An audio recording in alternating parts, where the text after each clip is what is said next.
Hello, beautiful. Welcome to Returning to Light with Julia Treat. That's me, your host for today's podcast. Well, guys, I have to send so much love and gratitude your way because Michael received his miracle. I've been meaning to get on and record and send this out so that you all know how quickly this happened.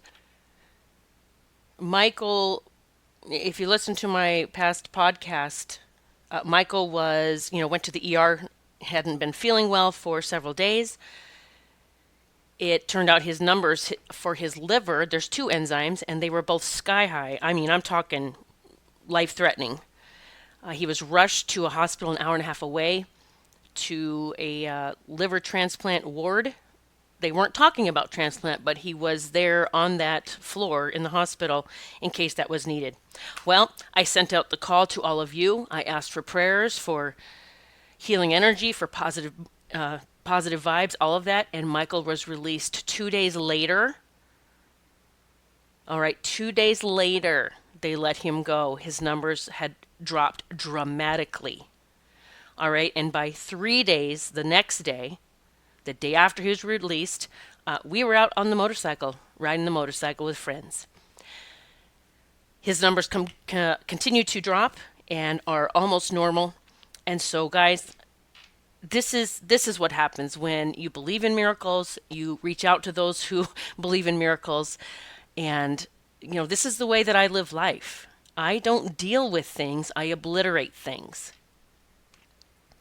I want to make that very clear because I receive so many amazing messages and beautiful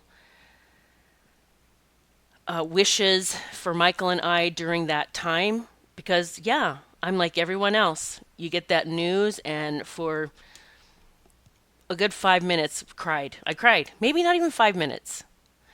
I cried because I was scared, and then I said, wait a minute, this is not how you handle things, Julia, so snap out of it, which I did, and you know what to do.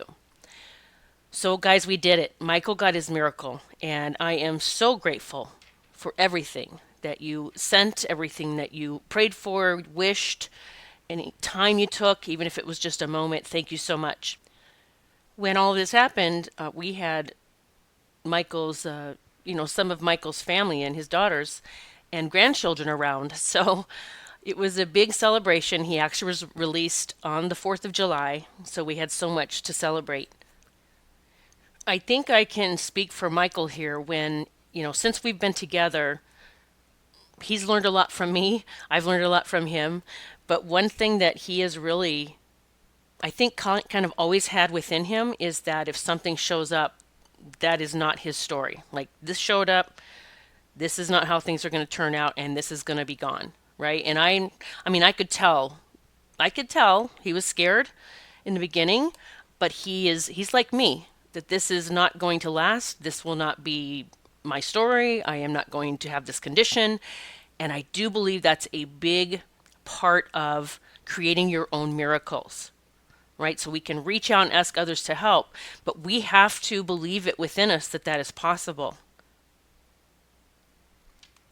That's why I think it's so easy when I work with children, even babies that aren't even born yet that are having problems, within the mother. If there's some kind of issues like our granddaughter, Olivia, whose umbilical cord was not attached to her mommy where it was supposed to be.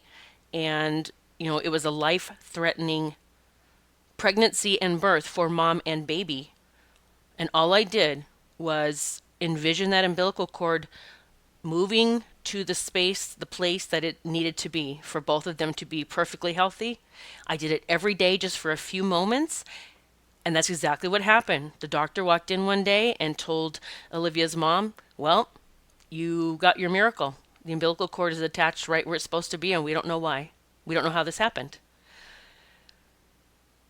As we are, as we move through the world, we grow up, we're getting this conditioning, these programs that all of these things can happen, and that you're stuck with it. And I will never, ever, ever believe that. It's the same reason I believe that I just obliterated the lump that was in my breast that I found a couple of months ago, right? And when I knew I was going to find it before I found it, I knew a week before, that I was going to find a lump in my breast. And a week later, I found it, and it was big, guys. I'm going to say like a 50-cent piece, only like oval shape. It wasn't round, it was oval shape. It was big, and it hurt. And when I found it, teared up a little bit, just because I'm human like everyone else. I teared up a little and I said, all right, well, then what do I do about this? And I just got drink more ASEA, put the ASEA gel on it, rub it on it every day throughout the day, and it will be gone in 1 month. And also I just envisioned it disappearing, just getting smaller and smaller and smaller, that it would be gone in a month. And 1 month to the day, it was gone. We do not have to be stuck with anything, any condition, any diagnosis, anything. That is the bullshit story that we have been fed. No way in hell was anybody going to give me a mammogram, puncture my boob to look at this lump, get a sample. None of that was going to happen, and it didn't, because I decided that would not happen. It would go away on its own, well, with some help. Me envisioning it and the ASEA. A few people have reached out to ask me about ASEA since hearing about Michael. And I will just say, yes, he has been taking ASEA, drinking it, the liquid, the blue bottle, sporadically. Okay, he is not as consistent as I am. And I don't know if that would have made a difference. Maybe that's actually another reason it turned out so well. Who knows? But I did just want to share that because some people have asked about ASEA and if Michael was taking it, and not consistently.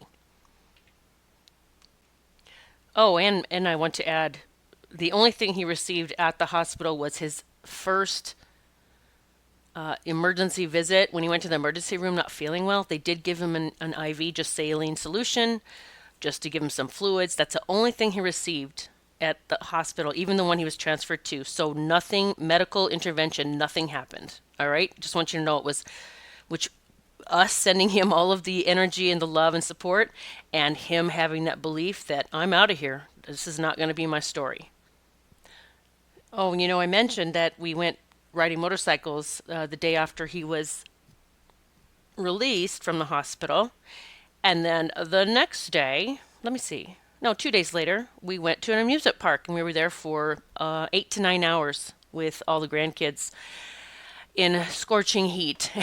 And I think his daughter's stepper, whatever it's called, that keeps track of your steps, counted 15,000 steps. So it's amazing, right? You can go from you're dying. Literally, that's what they were telling him at the ER. They said, your liver's dying and you're dying and all the crap. And then he was transferred to the different hospital where they had the experts that said, no, you're not dying and your numbers are dropping. Going from that, though, to riding a motorcycle and being in an amusement park for all day, guys, anything is possible, okay? Anything and everything is possible. So again, from the bottom of my heart, I am so grateful for everything that you prayed for, wished for, sent healing mojo, positive energy. Thank you so much. I do believe it was, there's power in numbers, and we helped Michael experience his miracle. For many of you, you may be experiencing the same that I am as far as really manifesting really quickly now. I think about something. I actually thought about, I wanted to go to Costa Rica. Michael and I have been wanting to do that for a while. And so I said, you know what, we're manifesting Costa Rica. We're just going to do it. I think one thing that held us back was having a dog sitter, but we're not even going to worry about that anymore. I decided we're going to Costa Rica. I went an all-inclusive, and boom, the next day, I got an email from ASEA saying that they were celebrating 15 years of being in business, and they had secured a spot in Costa Rica, an all-inclusive that is like half the price than it usually is for couples. And I was like, wow, okay, that was fast. That's cool. I love that. And so that is something we are planning. And then just a few days later, I started thinking about, for those of you don't know, my old website that was juliatreat.com was hijacked. Literally was hijacked. It was, bad code put into it. It just couldn't even be fixed. It was just a disaster. And someone actually bought JuliaTreat.com, the name. Can you even believe that shit? So someone had bought it and they were trying to sell it for $1,900. So a couple of years ago, when this all went haywire, I would have had to pay $1,900 to get my own frickin' name, JuliaTreat.com, which I refused. There's no way I was going to do that. Well, after the Costa Rica thing, then I started thinking about, I love my new website, returningtolight.net. And I'm keeping that. And it will be changing to returningtolight.com when that's available. But I thought, I really do.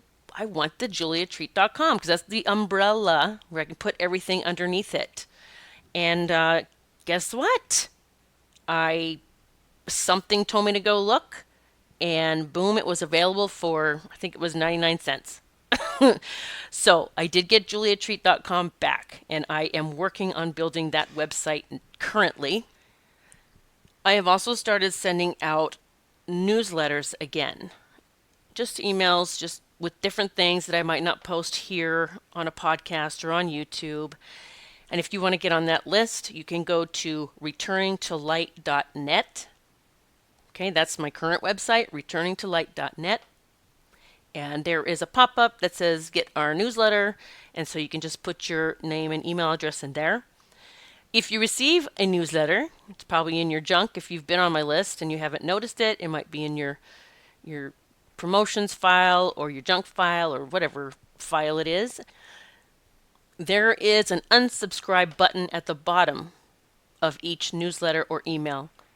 And I know things have changed. I have changed. My message has changed somewhat. So anything you need to, don't jive with me, you don't vibe with me, unsubscribe, right? It's right at the bottom of the newsletter. All right? I send you love and light and tons of happiness and good vibes. Lots of amazing things on the horizon. I will be announcing soon. I am sending so much love your way. The light in me sees the light in you, and it is divine.